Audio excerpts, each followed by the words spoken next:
what a pleasure to be here, and you know, it's been a year now since I took over at the helm of New Mexico State University System, my alma mater, and I'm affectionately connected to New Mexico State because actually I started at the Alamogordo branch where I grew up, just 60 miles here over the mountain. So it's particularly a homecoming for me that I get a chance to work in the area that I grew up in as well. So, well, listen, it's a pleasure for me to be here. I know you've already had a number of very compelling speeches, and what I hope to be able to do is to add to that a little bit. I am extremely proud and pleased at what we're doing at New Mexico State University.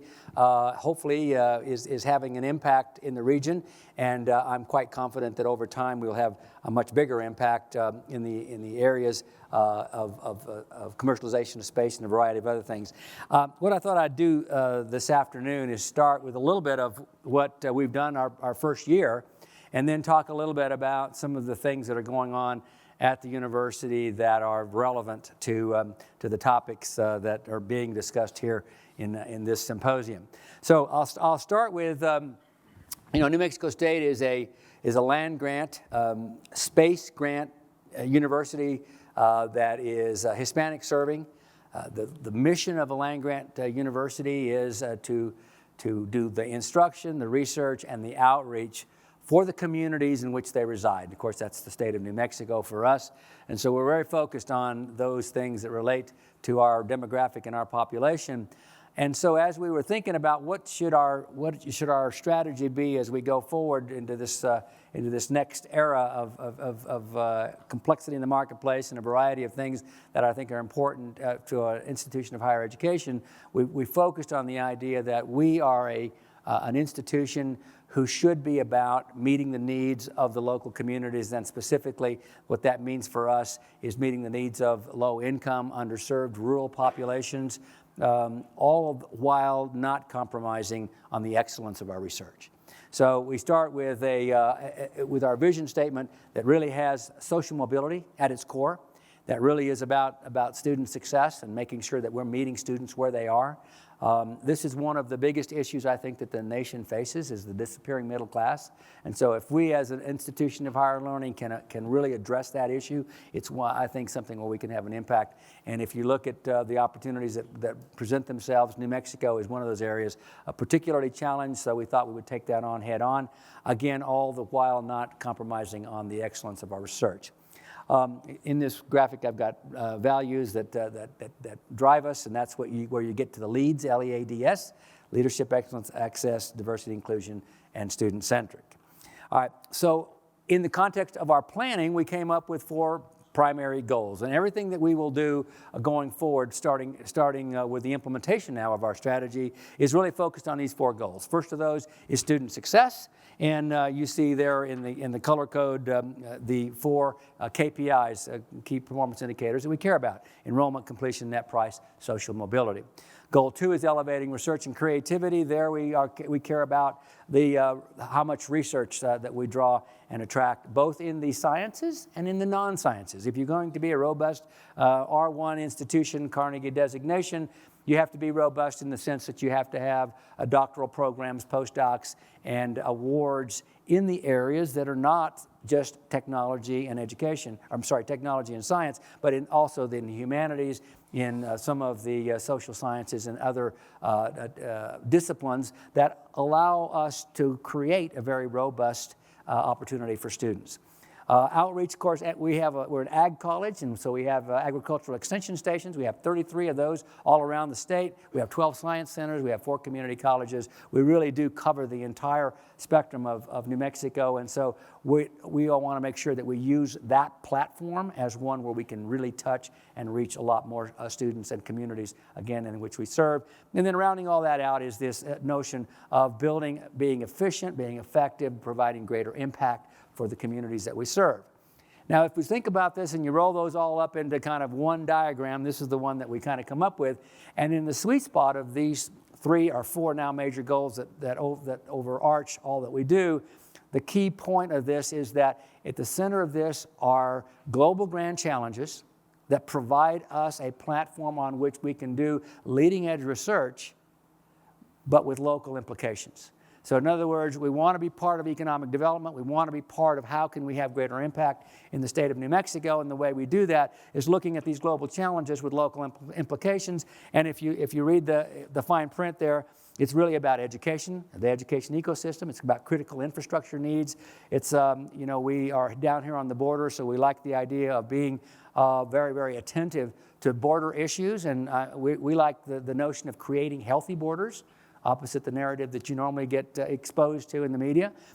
Because in our region, we have been inclusive for many, many years. And you'll find that in the demographic that we serve, we're multicultural, and there really is something that I think is to be said for the notion that we're very, very inclusive in the way in which we approach all things that we do, both business, commerce, education, and outreach.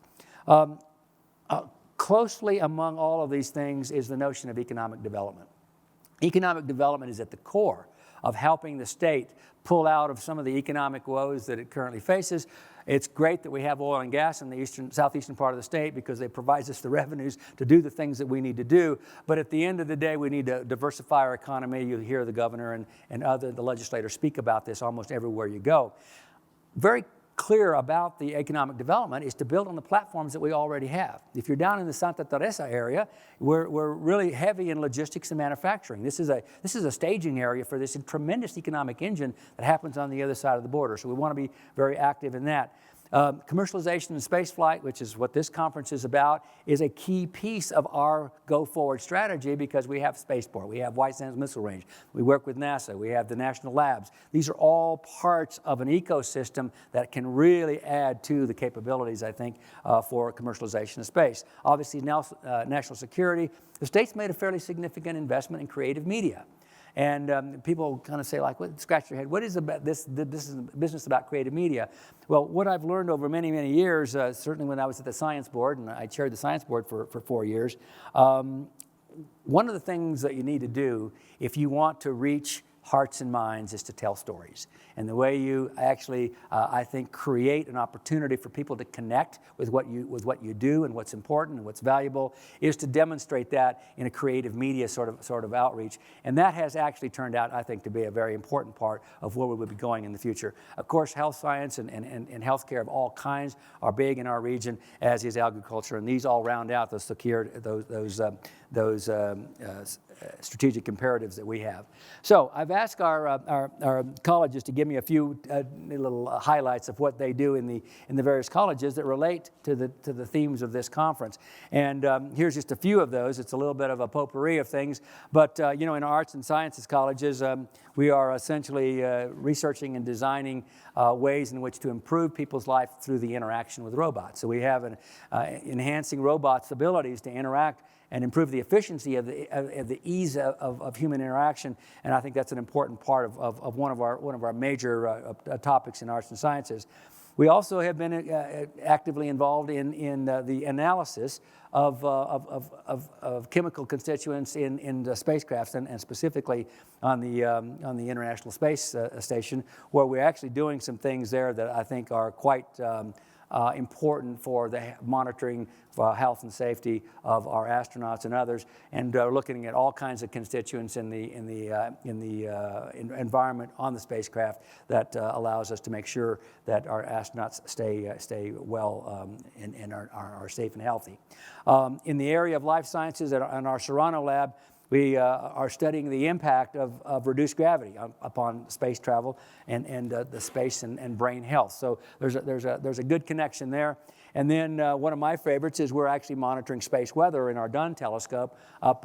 If you've ever been to Alamogordo or up to Cloudcroft, not too far from there is Sunspot, where we actually have a facility that looks at a variety of things that relate to the solar flares and coronal mass injections, all of which are directly related to space weather, and importantly, they impact satellite performance in a lot of different ways. So very, very important parts of what we're doing in the arts and sciences.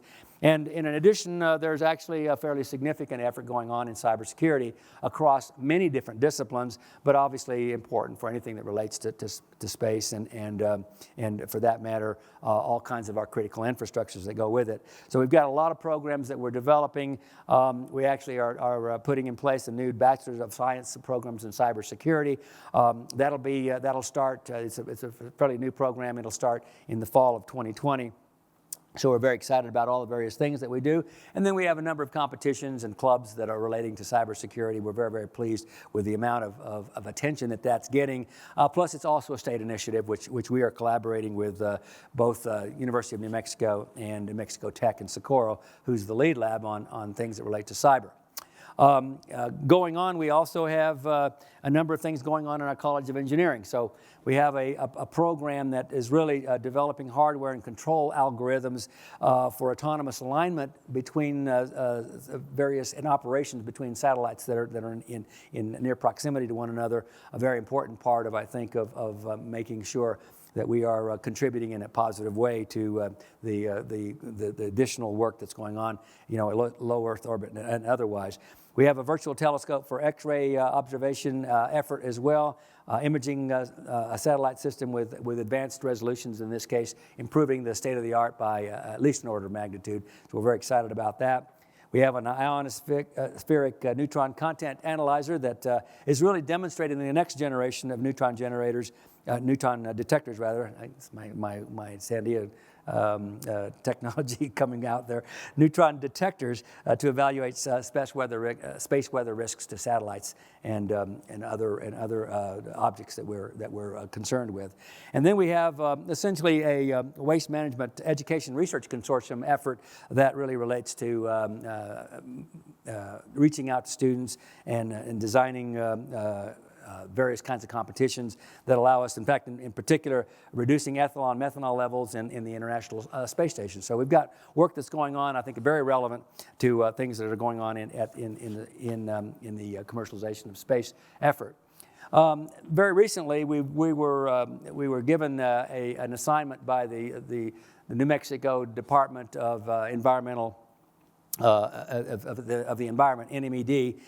Secretary Jim Kenney came to us and said, can you be our agent for helping us develop a research program around informing the regulatory process for produced water coming out of the oil and gas industry? Turns out to be a very important part of the I think of the state's environmental initiatives, because the produced water coming out of the Permian these days is already, I think, producing enough water that is not fit for drinking or for other purposes, for ag, that is enough to fill Elephant Butte. If you know about our geography around here, Elephant Butte's a lake not too far from here, and it would fill up Elephant Butte once a year with the amount of produced water that's being coming out of the oil patch, and that will only increase. That'll increase by a factor of 2, maybe 4, as the productions mature. It's very lucrative that we have this tremendous fossil energy resource. I'm pleased that we have it. We need to be actually looking at it from the perspective of how do we make sure that we minimize water usage in this state that has a high scarcity issue regarding fresh water. And in fact, many of our agricultural endeavors are being compromised. Many farmers are just selling their water to the oil companies because it's more lucrative than actually planting crops. We need to reverse that. That is not in the state's best interest. I don't think anyone really wants to do that. So there's a regulatory process that will be focused on how can we improve the ability for us to regulate that water and treat it so that we can actually ultimately reuse it for agriculture for purposes other than oil and gas and put it back in the watershed in the hydrological cycle. Very important part of what we're doing. And in conjunction with that we were partners with a number of national labs, Berkeley National Lab, Oak Ridge, and the National Renewable Energy Laboratory, and we were just awarded we're a team that was awarded a $100 million award for over 10 years for actually doing water innovation, and we, New Mexico State, are the lead lab for desalination of inland water, which is very consistent with the other project that we have. So we're very excited about what that represents, and we're moving, I think, smartly to make that happen. Another area of great interest to us on our campus is we have an Arrowhead Park. The Arrowhead Center is essentially our technology commercialization arm of our university. It sponsors entrepreneurs. We have competitions. We essentially develop the processes for entrepreneurs to be successful. And Arrowhead Park actually is as a 501c3, meaning we have a commercialization designation by the state that allows us to, for purposes of economic development, move more quickly outside of the normal purviews of state bureaucratic processes, I'll call them, and allows us to be more nimble and to move more quickly. In this particular plot of land, which is one, if you're at the corner of I-25 and I-10, the two interstate highways, that wedge those two highways create is Arrowhead Park. And in that park, we'll be doing several things, one of which is to make that a net zero enterprise zone, meaning it will, on that parcel of land with all the construction and buildings that we will put on it, on an annual basis, we'll generate as much energy as we consume. And we do that because we have we've got a relationship with El Paso Electric. We've actually developed a plan to put in a 3-megawatt solar plant with a 4-megawatt hour of storage capability, making it about 50+% dispatchable. And in that context, we are able to actually generate green electrons that'll service that park for the time that we have all of the buildings that we build on that. And on that particular plot of land is where we will put a number of different entities. We already have the Burrell College of Osteopathic Medicine already on that plot of land, and we'll add to it a cluster of different kinds of industry and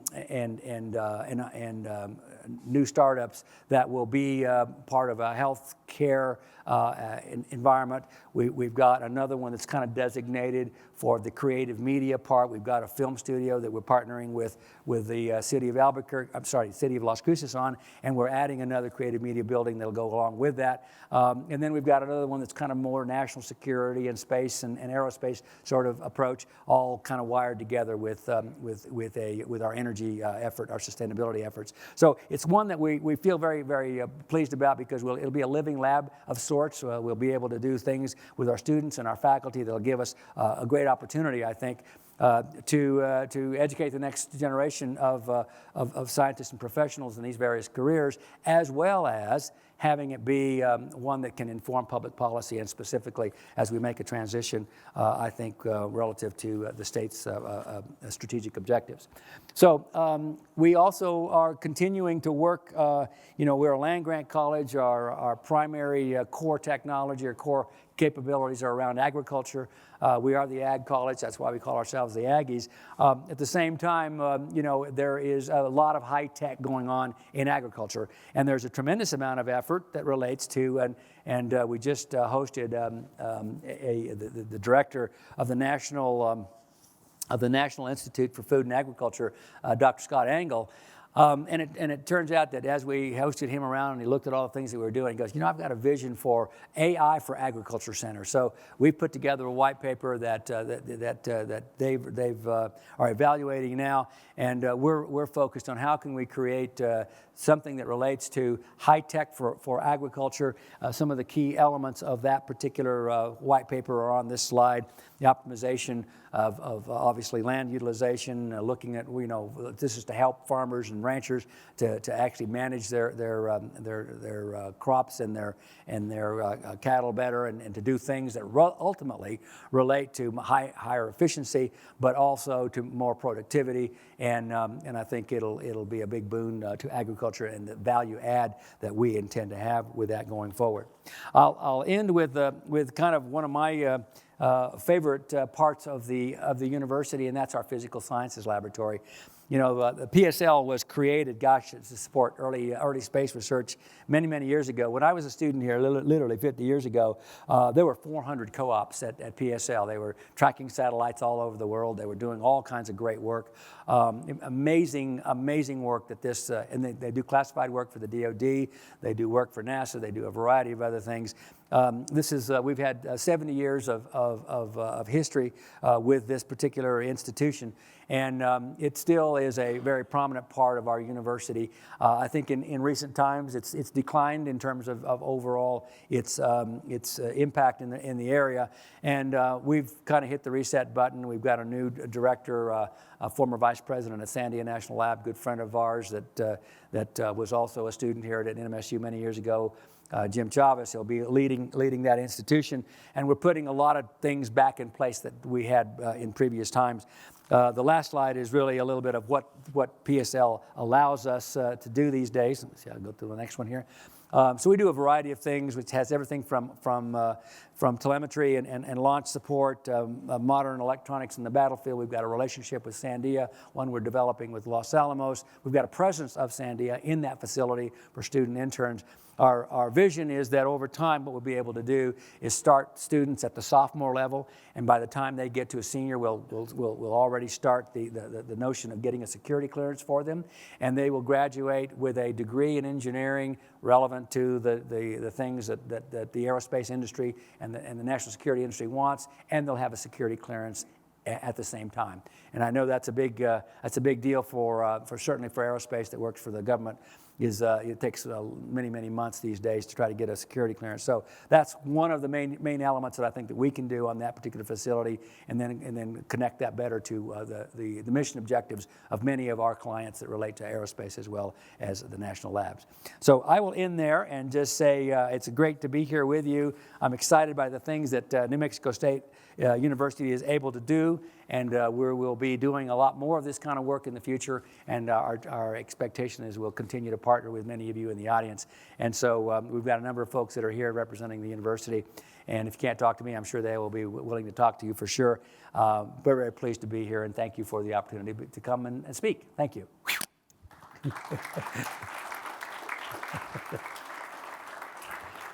Fast talker, eh? Well, Dan, thank you very much. We have some questions here. Okay.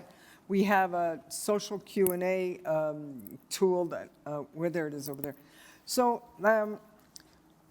first question here, George Whitesides, who you met and you spent time talking with, recommended today that we establish or create a regional center of excellence for microgravity research, given the presence of not just Virgin Galactic suborbital launch facility, but we have 3 other suborbital operators out at Spaceport America, as well as Blue Origin, 3 hours away in Van Horn, and then an orbital platform coming out of SpaceX in Brownsville. Now, this is a microgravity, both suborbital and orbital, center of excellence that he recommended that we consider starting in this area. What would be your thought on next steps to follow up with George? Well, so nothing. Don't be on the spot or anything, Pat. Well, how much money? So Cheryl and I, my wife and I, went to dinner with George and Loretta not too long ago. So we've had the opportunity to spend a little bit of time with him. And the first thing I'll say is I love the idea that he's very entrepreneurial. So that's certainly a base on which to build. Look, we're looking for all kinds of opportunities for relationships, for partnerships. I think there are a tremendous number of assets in this region. You know, if you really add up the 2 national labs, again, Air Force Weapons Lab, White Sands, and NASA, the expertise per unit area, if whatever your measure is phenomenal. It absolutely is extraordinary. I can only speculate how much federal funding that really represents, but it's a bunch. It's a lot. It's in the many billions of dollars. And when I was at the laboratories, it was about half of what it is now. So I know the 2 laboratories by themselves are probably $7 billion just by themselves. And you add the others, it's tremendous. So and the number of the amount of expertise that it relates to is an untapped resource. So the idea that expertise for microgravity in particular, we've got that in the region already. So it would be a regional collaboration that the university would be a partner in. Is that? So we're focused on the 4 goals that I spoke about, one of which is elevating research. So we do that in partnership with the research performers. So many times the national labs will, and I used to run, the materials and process sciences for Sandia, so I know them quite well. And they bring researchers, they have problems that they would need to solve, and frankly, they cannot hire enough people right now to replace aging workforce, nor the new entrants new responsibilities that they have. So this is where they can reach out to the universities, which is why we have that strategic partnership with Sandia as it is. And that allows us to create an opportunity for them to start to build a pipeline for the next generation of professional that will work for them, while at the same time working on some of those research efforts. So the university participation is one of both practitioner. We have space. We have access to a lot of these exclusion zones that allow for launches, and so we're in a position, I think, to have something very unique that can draw on what I think the researchers want to do. So do you think this Center of Excellence might be one of those entities that comes to the university and says that we have a number of things that we need help on, that then we would look to faculty and students to support? I think that's where the sweet spot is for a university, is to say, look, we can do all kinds of research. We can do basic research, we can do applied research. Typically when you're doing commercialization things, it's later stage research. But I think we're well equipped to do that. We've got a great engineering college, we've got a great arts and sciences college. You add the New Mexico Tech, UNM, and NMSU together, Tech's right in the front and row we there. have a tremendous capability that I think, but for our vision, is at this point, I think, not unlimited. I think there is not only sufficient talent, it really is a matter of what problems can we solve, in what length of time, and how does that relate to the economic development of the region. I think you'll find that the legislature, which is what we're lobbying to do, is to put together a fund that says, if we go out and get a partnership, let's leverage the work of our regional performers, so that we can bring and bring that investment into our communities. And that is where I think the sweet spot is to get a public-private partnership where we've got state funding, we have private sector funding, all working toward the same goal, and it takes advantage of the unique capabilities we have in the region. Thank you. Can professors of UNM also be company CEOs, or NMSU or NEU, be company CEOs? Said no. And if so, how is the relationship managed? And this goes to faculty being entrepreneurial, and how do they not run into conflicts of interest, of course? Yeah, I think there's a way to manage that. That clearly is something that we do. We worked that when I was at the national labs. I think in the universities, it's actually easier to do it than if you're in the national labs. We do give professors time to do consulting. It's not only allowed, it is actually encouraged, especially as it relates to economic development and starting new businesses. So the short answer is professors, NMSU and or UNM, could actually become entrepreneurs and have their own businesses. I think there's a conflict of interest policy that we all administer, but it is not particularly constraining. And for I think the things that we're trying to accomplish, we want our professors out in the marketplace understanding what are the realities of working in the private sector. And that will help our academics be a little bit more grounded in the things that are going to be relevant to the marketplace. As a full professor, I have benefited from this policy. I just wanted you all to know that is part of what enabled me to do ISPCS. That's awesome. Is to take advantage of that policy. What is this? Okay, fine. Now, I have another one here. What is the most compelling role national labs play in this region? We have one national lab on ISS. How do national labs collaborate? And you mentioned there are collaborations that your partner, NMSU, Sandia, is a partnership now with Berkeley, did you say? Yeah, so we have a relationship with Berkeley, NREL, and Oak Ridge. Great, okay. So when you establish relationships, let's say with an International Space Station National Lab, is this the same idea that there's a compelling reason for this relationship to exist? The National Lab would like collaborators at universities or this consortium of national labs to collaborate with them. Is that something that rings a bell on this?